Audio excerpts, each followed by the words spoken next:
Bonjour à tous, c'est Daniel, pasteur de l'Église biblique baptiste de Charleville-Mézières. Et aujourd'hui, on va fêter la naissance de Jésus-Christ. C'est magnifique de penser que Dieu a envoyé son Fils unique pour qu'il puisse être notre Sauveur, notre Seigneur et notre sacrifice à la croix. Et ça se fête. Hein? Et aujourd'hui, on va penser à la réalité de cet événement et aussi le fait que nous pouvons avoir la paix au cœur. Et un de ces jours, le monde sera en paix. C'est difficile à voir et à croire ça aujourd'hui, mais un de ces jours, c'est Jésus qui va établir la paix dans le monde entier. Aujourd'hui à l'église, on va distribuer, c'est juste un petit livret, le vrai cadeau de Noël. Et vous savez comme moi que ça c'est Jésus. Et évidemment, des fois, je ne sais pas pour vous, mais de temps en temps pour moi, je peux être bien distrait par rapport des choses les plus importantes. Et le vrai cadeau, c'est Jésus. Amen. Si vous avez une Bible, Ésaïe chapitre 9, dans l'Ancien Testament, Ésaïe chapitre 9, la Bible, l'Ancien Testament est rempli de promesses par rapport à ce Messie. Ésaïe 9, verset 5, pardon. Car un enfant nous est né, un fils nous est donné, et l'empire est mis sous son épaule, on l'appellera l'admirable, le conseiller, le Dieu fort, le Père d'éternité, le prince de la paix, pour accroître l'empire, pour donner une prospérité sans fin au trône de David et à son royaume, pour l'établir et l'affermir dans l'équité et dans la justice, dès maintenant et à toujours. La jalousie de l'Éternel des armées fera cela. Père, merci pour le passage, merci pour ces promesses. Et là, le monde aujourd'hui attend cette paix, pas tout le monde. Le monde chrétien, les gens qui te connaissent, les gens qui t'aiment, nous attendons cette paix à venir. Merci pour la paix que ton Fils a établie déjà dans nos vies et dans nos cœurs. Et nous pensons à cette paix mondiale qui va arriver, Père. Nous prions pour que tu puisses ouvrir les cœurs des gens qui sont résistants par rapport de ton Fils, résistants par rapport de ton salut. Bénis ce message, Père. Je prie que tu bénisses chaque personne qui regarde cette vidéo. Au nom de Jésus, nous prions. Amen. 5 mois après, c'était 5 mois après le commencement de la Grande Guerre. C'était vers décembre 1914. Et il y avait des appels parmi les ministres, les gens d'arrêter de faire la guerre pendant un seul jour. Lorsque le Noël s'est approché, les appels étaient plus forts. Et voilà, ils ont décidé, c'était la veille, le 24 décembre 1914, des Allemands, ils ont commencé à chanter dans leur tranchée. Et vous savez, les Anglais, les Français, ils ont bien entendu les chants. Et voilà, quelques Allemands, ils ont tenté, ils sont montés, ils ont quitté leur tranchée et ils se sont avancés vers les lignes des Alliés. Et les Anglais, les Français, ils avaient un peu de peur, ils n'étaient pas certains si c'était un piège ou quoi. Donc, ils ont regardé. Mais lorsqu'ils sont arrivés, c'était plus clair. Ils ont vu que ces Allemands, ces gens n'étaient pas armés. Rien du tout. Et lorsqu'ils se sont approchés à des lignes des Alliés, ils ont crié « Joyeux Noël ». Merry Christmas. Et voilà, les Anglais et les Français, ils ont quitté aussi leur tranchée et leur ligne et ils se sont rencontrés au milieu et ils ont échangé des petits cadeaux, des cigarettes, la nourriture. C'est dit par un témoin qu'ils ont fait un petit match de foot. Ok, je ne sais pas qui a gagné mais je pense que tout le monde a gagné ce jour-là. Ils ont chanté même ensemble les chants de Noël. Mais vous savez, en 1915, 16, 17, ce n'était pas répété. Les autorités, les généraux et les responsables dans les armées, ils ont refusé de répéter cette paix que ces soldats ont expérimentée pour un seul jour. Le monde n'est pas en paix. Même après, dans l'histoire humaine, il y a des moments qu'on peut dire que le monde était en paix, comme ce jour-là. Il y avait un calme. Mais tristement, la paix qui existe parmi les nations, les gens, c'est trop bref. Et Noël, c'est un rappel pour nous de la paix que Dieu établit dans nos cœurs et dans nos esprits grâce à Jésus. La naissance de Jésus-Christ, ça nous montre que Dieu, il est amour. Il veut la paix avec nous. Mais Noël, c'est un rappel aussi de la paix que Dieu établira dans ce monde un jour dans l'avenir. C'est toujours quelque chose, un projet, une promesse à venir. Ça sera un moment quand Jésus-Christ régnera. C'est un jour à venir dans l'avenir. Les prophéties par rapport à cette période de paix sont très très nombreuses dans la Bible. Lisez pour vous-même en Ésaïe et vous trouvez énormément de promesses et de prophéties par rapport à cette période. Cette période, c'est connu dans la Bible comme le millénium. Apocalypse chapitre 20, je pense. Ça parle de 1000 ans. Ok? 1000 ans, ça c'est la période dans l'histoire, dans l'avenir, quand Jésus sera sur le trône de David à Jérusalem. Après la défaite de toutes les nations, à la fin de la guerre, à la fin de la Bible, quand les nations se lèvent pour massacrer les Juifs, pour massacrer l'Israël, Jésus va revenir, il va les battre tout de suite. Il va battre tous ceux qui l'opposent pendant la tribulation.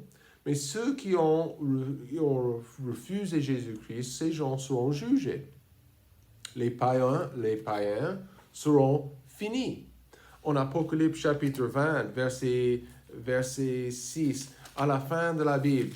Et certainement, il y a énormément d'images en Apocalypse. Mais c'est absolument très, très clair. On ne peut pas dire avec 100% certitude par rapport des pays, par rapport des jours même, quel an est-ce que ça va arriver. Non, on ne dit pas.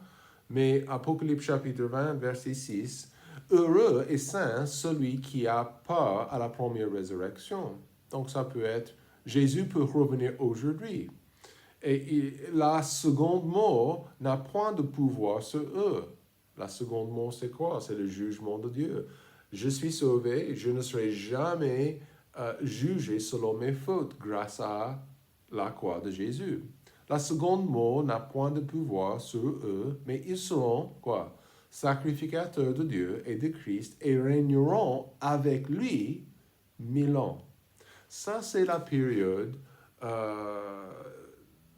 qui est notamment dans les prophéties de l'Ancien Testament et dans la réalisation en Apocalypse. Et c'est toujours pour nous à venir. Okay?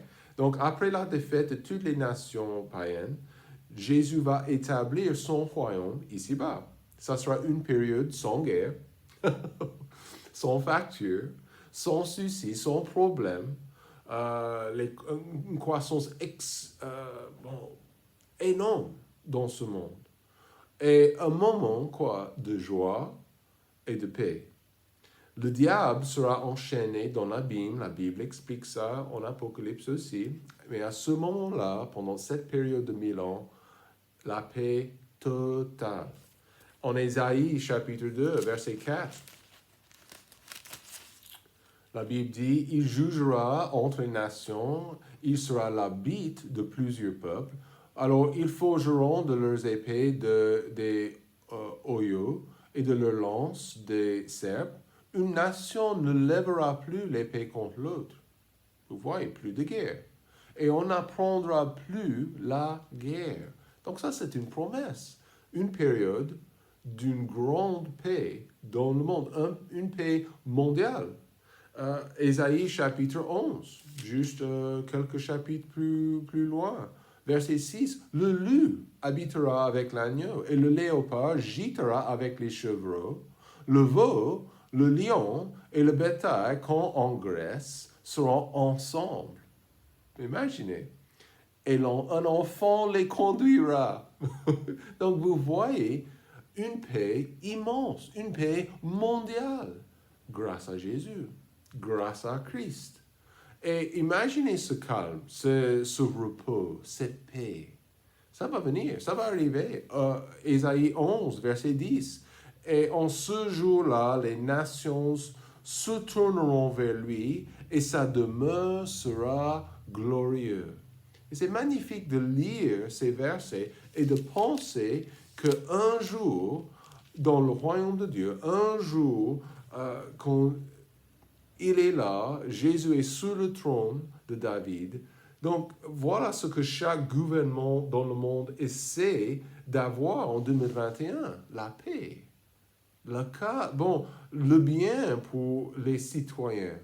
Mais quand le roi des rois n'est pas reconnu, alors c'est difficile de connaître la paix.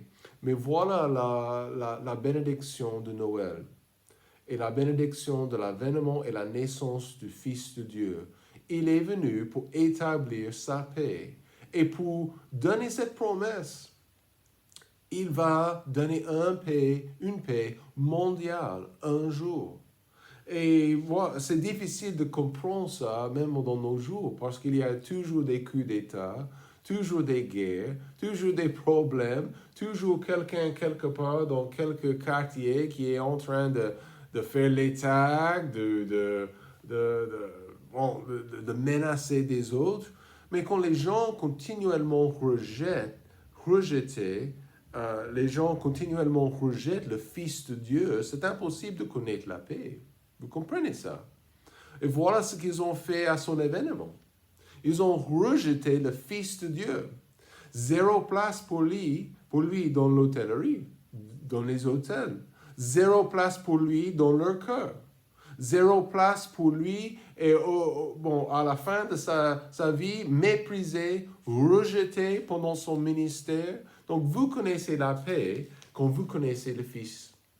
Vous comprenez? Vous écoutez bien. Vous connaissez la paix quand vous connaissez le Fils de Dieu. Les jours sans menace de guerre dans le royaume seront formidables. Imaginez, 1000 ans sans souci et sans menace de guerre et en paix parfaite. On peut imaginer, mais c'est difficile parce que même maintenant, ce que nous voyons à la télé, maintenant le variant de Covid qui s'élève encore un autre. Donc, ce n'est pas possible. Nous expérimentons sa grâce au fait qu'il est né il y a 2000 ans. Le fait qu'il est venu il y a 2000 ans, ça change tout. Et le fait qu'un jour, il va revenir pour établir son royaume ici-bas, c'est formidable. Trouver la paix grâce à son avènement. Trouver la paix grâce à l'avènement de Jésus. Voyez avec moi, numéro 1, il est la source de la paix mondiale. En verset 5, Ésaïe 9, verset 5, « Car un enfant nous est né, un fils nous est donné. Et l'empire est mis sous son épaule. On l'appellera l'admirable, le conseiller, le Dieu fort, le Père d'éternité, le Prince de la paix. La source de cette paix à venir est évidemment Jésus. Il est la source de notre paix au cœur. Et comment nous vivons en paix. Mais c'est important, et vous voyez, le cadeau est Jésus. Et vous voyez ça en verset 5, car un enfant nous est né. Il est pour moi. Il est pour vous. Malgré notre langue, malgré notre nationalité, malgré notre passé, il est né pour moi. Un fils nous est donné. Quel don suprême! Le cadeau est Jésus pour nous, pour moi, pour vous. Donc ça veut dire que Dieu a donné un cadeau très important, un cadeau très précieux, et c'est Jésus. Et c'est quelque chose de personnel. On ne peut pas dire que c'était donné uniquement pour les Français ou pour les Américains. Jésus a été donné pour tout le monde. Les Africains, les Américains, les Chinois, pour tout le monde. Dieu a donné son Fils unique, Jean chapitre 3 nous dit. Je pense à une petite histoire. Il y avait un garçon qui s'appelait Frédéric aux États-Unis pendant les années 30. Et les années 20, les années 30 étaient un moment très très difficile. Beaucoup de pertes d'emploi, très difficile pour vivre, pour survivre en fait. Et les gens, ils ont perdu leurs habitations, presque tout. Mais il y avait un garçon et son père et sa maman lui avaient dit, avec ses deux frères, que ça serait très compliqué pour Noël. On n'a pas les moyens pour acheter des cadeaux. Et voilà, les enfants étaient déçus, mais d'accord, ils ont compris la situation. Mais le jour de Noël, Frédéric il a raconté comment il a trouvé une boîte. C'était emballé, un emballage, cadeau aussi, et il y avait un cadeau pour ses frères aussi. Et voilà, il a ouvert la petite boîte, il y avait un petit jouet, une clémentine, un orange, des fruits, des machins comme ça. Il était super content parce qu'il a pensé, oh, je n'aurai rien du tout. Mais voilà, il a bien reçu. Et des années plus tard, il a entendu la vérité, les nouvelles par rapport à ce qui s'est passé. Vous savez ce que son papa a fait? Pendant la Grande Guerre, son père, il avait un dentiste militaire lui avait donné une couronne en or. Et le papa, il a trouvé son dentiste en ville juste avant les fêtes et ils ont arraché cette dent. Il a pris l'or et il l'a vendu pour avoir quelque chose pour ses enfants pour Noël. Et le papa, le père, il n'a jamais dit ce qui s'est passé à ses enfants. Sa femme était au courant. Mais quel sacrifice, n'est-ce pas? Quel sacrifice. Et ça, je pense à ça et je pense à ce que Dieu a fait pour moi et pour vous et pour nous. Il est la source de la paix mondiale. Il est la source de la paix pour moi. Il est le cadeau. Mais aussi, je vois aussi la puissance de Jésus. Verset 5. Et l'empire est mis sur son épaule. Ça, c'est une grande des épaules énorme, n'est-ce pas? La réalité est que Jésus, le gouvernement, l'empire, reste sur lui. Dans l'avenir, Jésus va régner avec une autorité, un amour et une justice, une équité. On voit ça. C'est difficile d'imaginer un monde où les conseils, les ministères, les adjoints ne sont pas nécessaires. Parce qu'ils sont nombreux dans les gouvernements des humains, n'est-ce pas? Mais Jésus va prendre, c'est lui, il sera l'autorité suprême. À Apocalypse chapitre 12, verset 5, la Bible dit, « Oh, elle enfanta un fils qui devait gouverner toutes les nations avec un sceptre de fer. » Et vous voyez, Jésus, il aura le dernier mot parce qu'il est tout puissant. Même le bébé dans la crèche était tout puissant. Donc la réalité, il s'est humilié. Une grande humilité pour devenir un bébé, n'est-ce pas? Sans défense, mais c'était Dieu en chair. Nous voyons aussi, on a le cadeau qui est Jésus, la puissance de Jésus, mais les noms de Jésus. En verset 5, l'admirable. Pensez à ça. Qui est admirable? Il y a des statues dans chaque ville, des gens, des guerriers, des soldats, des noms. Qui est digne d'admiration? En éternité, qui est digne d'admiration? Ce n'est pas moi. Rien ne sera aussi glorieux que le roi. Il sera digne d'admiration. Jésus, pourquoi? Il est venu dans une crèche il y a 2000 ans. Et il y a 2000 ans, il a payé le prix pour chaque pécheur pour que nous puissions être pardonnés et sauvés. Toujours, même 2000 ans après cet événement, grâce à sa résurrection, il est toujours l'objet de mon admiration. Il est mon Dieu, il est mon Seigneur, admirable, conseiller. Jésus seul, à ce moment-là, et même actuellement, il a la sagesse de régner justement, correctement, sans erreur, sans doute. Ce qu'il annonce, ce qu'il dit sera correct, conseillé. Le Dieu fort. Et pour les sectes, les sectaires qui disent que Jésus n'est pas Dieu, oui, on a le mot ici, le Dieu fort. Donc ça veut dire il a la force pour accomplir ses desseins. N'oubliez pas ça aujourd'hui, parce que la réalité, il a toujours la capacité d'accomplir ses desseins. Et le Père d'éternité. Donc ça ne veut pas dire que nous croyons qu'il y a un seul Dieu en trois personnes. Dieu le Père, Dieu le Fils et Dieu le Saint-Esprit. Et nous voyons ça dans les Écritures. Difficile à comprendre ça, mais c'est présenté dans la Bible.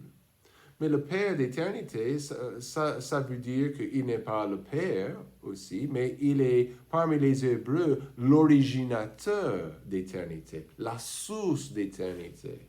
Et c'est très important aussi, le Créateur, n'est-ce pas? Et le Prince de la paix. C'est son royaume. La seule chose qu'on connaîtra, ça sera une paix profonde. Une joie immense, un bonheur parce que nous sommes partis des bienheureux. Nous sommes là avec lui, avec notre roi qui est assis sur le trône. Ce serait fabuleux. Il est la source de cette paix mondiale. C'est toujours à venir. Donc, on ne se fatigue point. On n'est pas découragé parce que nous savons bien que ce jour est toujours à venir. Et la deuxième raison, à cause de l'assurance de la paix mondiale. On trouve la paix grâce à son événement parce que nous comprenons que c'est cette assurance de la paix à venir, la paix mondiale. Verset 6. Pour accroître l'empire, pour donner une prospérité sans fin au trône de David et à son royaume, pour établir et affermir dans l'équité et dans la justice, dès maintenant et à toujours. Le moment de la naissance de Jésus, sa puissance, sa force, sa place dans le monde, sa position comme le roi n'était pas évident. Les gens, les bergers, les gens, ils ont vu un bébé, d'accord? Certainement, les bergers avaient entendu les nouvelles, avaient vu le ciel qui était ouvert pour eux avec beaucoup d'anges, avec beaucoup de chants, des instruments même, j'imagine. Mais pourquoi un petit bébé? Pourquoi une pauvre famille? Le commencement n'était pas évident. Mais avec le temps, les anges ont annoncé l'arrivée du Messie, certainement, l'étoile a brillé et a mené les mages à Christ. Mais comment savons-nous qui serait le roi des rois? C'est très simple. Même en Ésaïe. Donc, le livre d'Ésaïe, Ésaïe, le prophète, il a prêché 700 ans avant la naissance de Jésus. 700 ans avant la naissance. Mais vous voyez, 2 chapitres avant, en Ésaïe 7, verset 14, c'est pourquoi le Seigneur lui-même vous donnera un signe. Voici la Vierge sera enceinte, elle enfantera un fils et lui donnera le nom d'Emmanuel, Dieu avec nous. C'était même annoncé 700 ans avant l'accomplissement de cette promesse. Et comme nous savons bien et comme nous sommes assurés que Dieu va établir cette paix mondiale dans l'avenir, pour la même raison qu'il a accompli sa promesse par rapport à l'avènement et la naissance de Jésus. C'était sûr. Dieu, 700 ans avant la promesse, 700 ans plus tard, voilà le bébé est venu. Et on ne sait pas combien de temps qui reste avant que Dieu établisse son royaume. Mais ça va venir. De la même manière, Dieu accomplira ce qu'il a annoncé par rapport à son royaume. C'est certain. Nous sommes assurés que ça va arriver parce que les promesses de Dieu sont toujours certaines. Encore, on n'est pas découragé. On n'est pas fatigué. Bon, peut-être on peut dire, oh, je suis fatigué, mais on ne se fatigue pas parce que Dieu va revenir, Christ va revenir. Et un jour, il va établir son royaume ici-bas avec une paix mondiale, la Bible dit. Ne soyez pas découragés. Ne soyez pas déçus.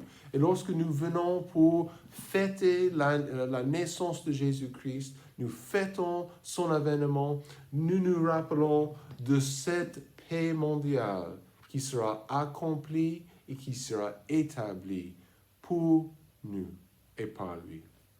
Donc aujourd'hui, pensez à la crèche, mais pensez à son trône qui arrive. Et que Dieu vous bénisse. Et passez des très bonnes fêtes, un très joyeux Noël pour vous et pour votre famille. Que Dieu vous bénisse.